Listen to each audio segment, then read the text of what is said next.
I never believed in ghosts until I stepped into that dilapidated hospital. The place had a way of sucking the warmth right out of your bones, even before you saw them, the ghostly nurses. They were there, I swear, tending to invisible patients, their footsteps echoing through empty corridors. It started when a strange email arrived in my inbox, one of those chain-letter urban legends. It said, "Visit the abandoned MH hospital at midnight, and you'll witness the supernatural." I figured it was just another internet hoax, but curiosity gnawed at me like a rat in the dark. So, one fateful night, I found myself standing in front of the forsaken Mercy Hill. The hospital was a monolithic relic, looming over the desolate landscape like a sentinel of doom. The windows, shattered and boarded up, only hinted at the terrors concealed within. As I pushed open the creaking doors, a shiver wriggled down my spine, and a musty, suffocating odor filled my lungs. Moonlight filtered through the tattered curtains, casting eerie shadows that danced on the grimy walls. I could hear faint whispers, like secrets muttered in a forgotten tongue. My heart raced as I ventured deeper into the labyrinthine corridors. That's when I saw them, the ghostly nurses. They glided silently, their pallid faces obscured by old-fashioned caps and masks, their uniforms flowing like ethereal mist. They moved with purpose, pushing invisible gurneys, adjusting non-existent blankets, and injecting unseen patients with spectral needles. The air grew colder with each step, and I realized I wasn't alone. "Who's there?" I called out, my voice trembling. No answer, just the echo of my own fear. The nurses paid no attention to me. They were lost in their spectral routine. I followed one down a long corridor, my footsteps swallowed by the oppressive silence.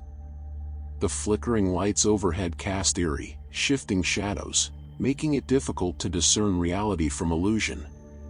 Suddenly, a door at the end of the hallway creaked open. It was ajar just enough for me to glimpse a dimly lit room beyond.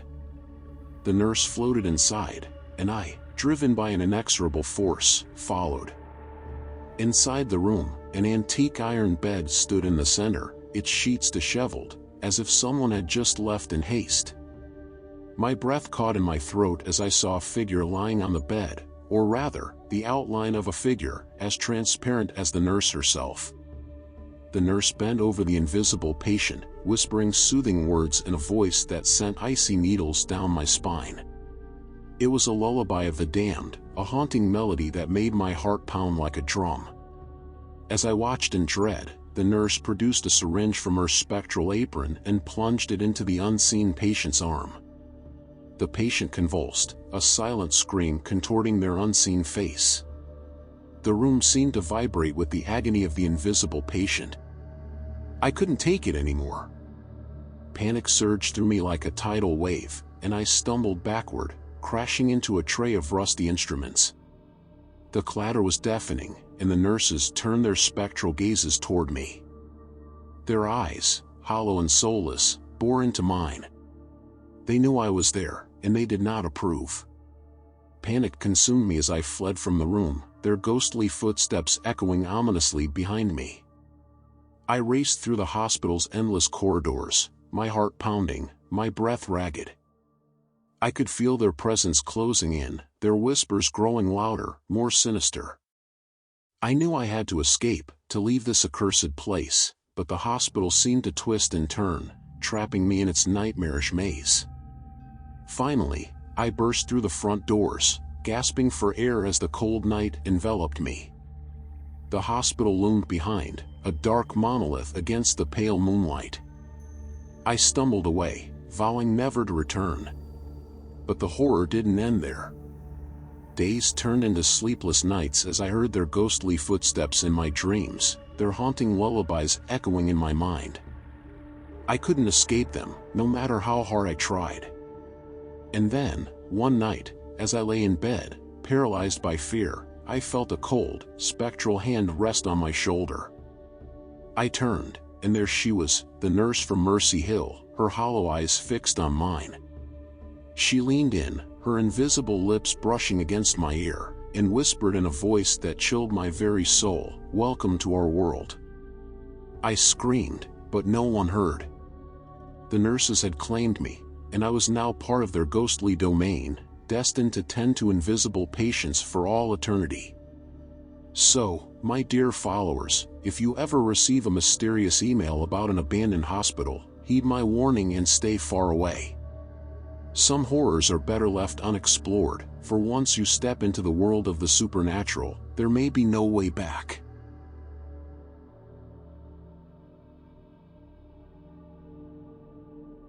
The old school at the edge of town had always been a creepy place, but that night, when I decided to explore it, I had no idea just how terrifying it would become. I sneaked in after dark, my flashlight cutting through the inky blackness. The moon hung low in the sky, casting eerie shadows that danced and flickered on the cracked pavement.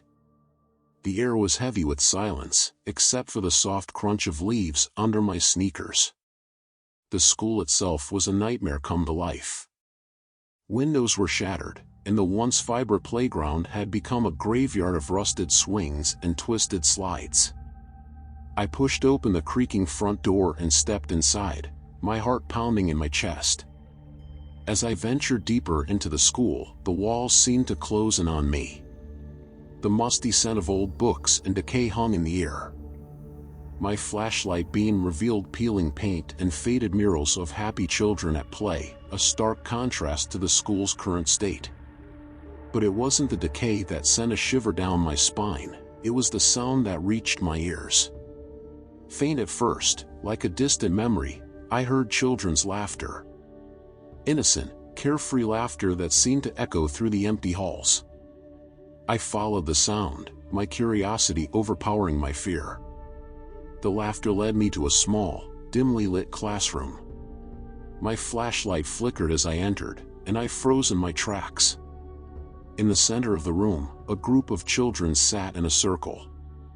They wore tattered, ghostly clothes, their faces obscured by shadows. They were huddled around a worn-out picture book, their fingers tracing the faded illustrations. The laughter, once joyous, had taken on a chilling, twisted quality. It was as if the innocence had been drained out of it, leaving behind something malevolent.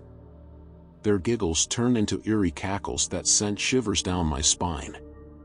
I tried to back away, to escape the room, but my feet were rooted to the spot. It was as if an invisible hand held me in place, a force stronger than my own will. Panic welled up inside me as I watched the children's faces contort and warp.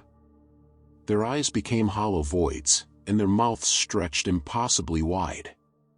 The laughter grew louder, more cacophonous, until it was a symphony of torment that reverberated through the room. My head throbbed with pain, and I felt as if I were being pulled into their nightmarish world. And then, as suddenly as it had started, the laughter stopped. The children's grotesque faces turned to me, their hollow eyes boring into my soul. Their lips parted, but instead of laughter, they emitted blood-curdling cries that pierced through me. I screamed, breaking free from the invisible grip that held me. I stumbled out of the room, my heart racing, and fled from the school as fast as my legs could carry me. The night air was a welcome relief as I burst out into the open. I never looked back, but I could feel the school's malevolent presence lingering behind me. It whispered in the wind, a chilling reminder of the horrors I had witnessed. Now, whenever I pass by that old school, I can't help but glance at the broken windows. In the moonlight, they seem to come alive, casting eerie shadows that reach out like skeletal fingers. I know the children are still there, trapped in their torment, waiting for the next unsuspecting soul to stumble into their nightmare. So, my friends, heed my warning. If you ever come across an abandoned school on the outskirts of town, stay far away. For when the moonlight filters through the broken windows, you may hear the laughter of forgotten children, and that laughter may turn into something that will haunt your dreams forever.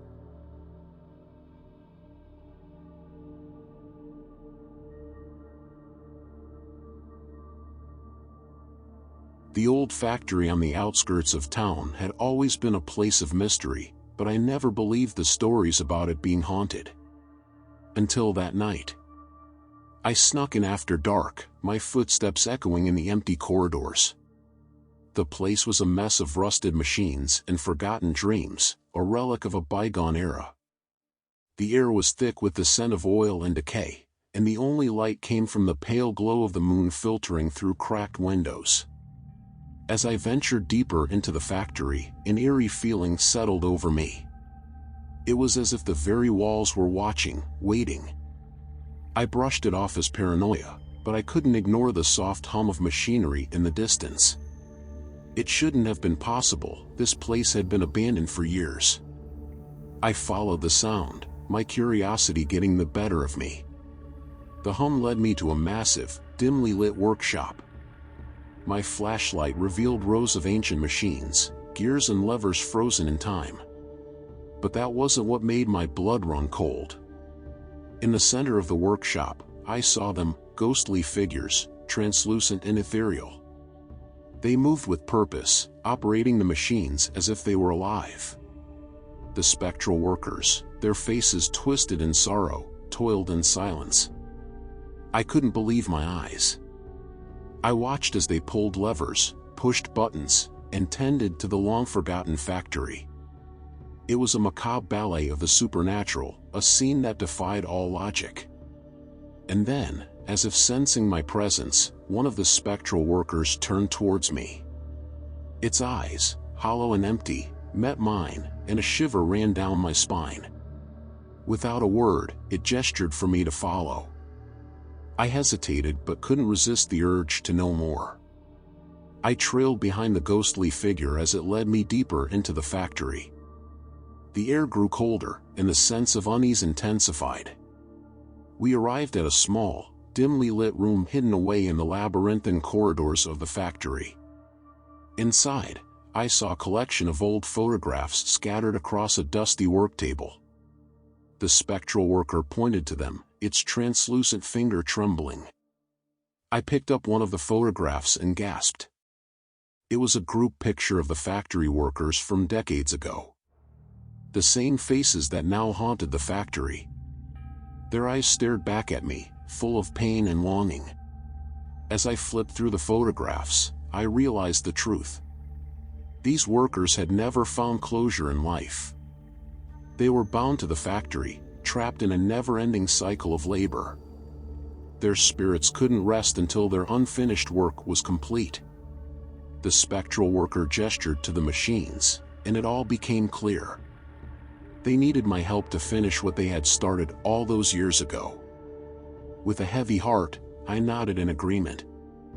For hours, I worked alongside the spectral workers, oiling gears, tightening bolts, and resurrecting the long-dormant machines. It was as if the factory itself had come back to life. The hum of the machinery grew louder, and the ghostly figures worked with renewed purpose. But as the first rays of dawn broke through the windows, the spectral workers began to fade. Their figures grew more translucent, and their movements slowed. I watched in horror as they dwindled away, their eyes finally showing a glimmer of peace. In the end, as the last worker disappeared, the factory fell silent once more. The machines, now fully operational, stood as a testament to the workers' determination to find closure. I left the factory that morning, haunted by the experience. I knew I had helped the spectral workers find their peace, but the memory of that desolate place would forever linger in my mind. And now, whenever I pass by the old factory, I can't help but wonder if the spectral workers still roam its halls at night, seeking closure in the darkness. It's a chilling thought, a reminder that some mysteries are best left undisturbed, hidden away in the shadows of the past.